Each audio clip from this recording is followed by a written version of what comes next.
this is one of the experiment. This is a semi-batch reactor. For this reactor, we are going to first see the apparatus which are going to use. So here we are using one overhead tank, one source tank, one rotameter. The reactor is here, and two agitators. For one is for the dissipating of heat inside this reactor for a proper supply heat to the reactor, and one is for a proper mixing of reactor inside the tank. So, other apparatus we are going to see is that this actually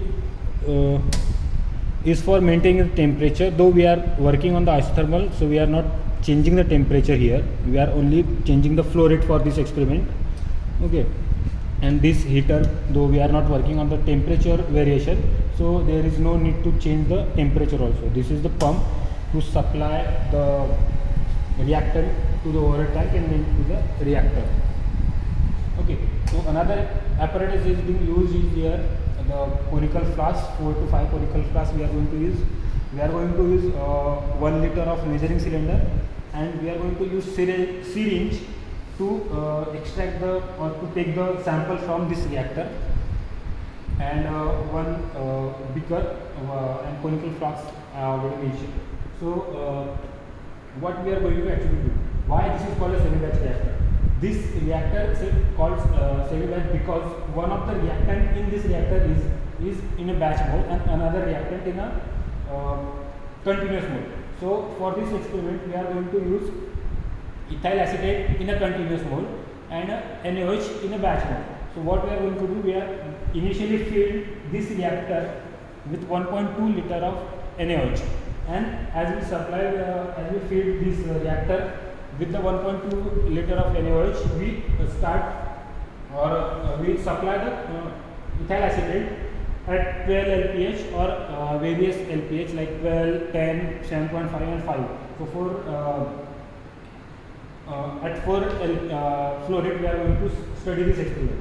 So if I increase the flow rate, that means it will take lesser time to overflow this tank. So according to that we have to also maintain our sample collection.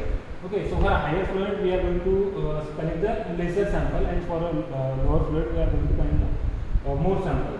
So as soon as we start the flow rate of ethyl acetate, we have to collect the sample from this reactor using a syringe. So before taking sample out, we have to start this agitator using this key. Okay, so once you take the sample, pour that sample into the conical flask which is already filled with the 10 ml of HCl. Okay, what HCl will do, HCl will stop the reaction at that same point and then titrate that sample against the NaOH, and you will get the end point.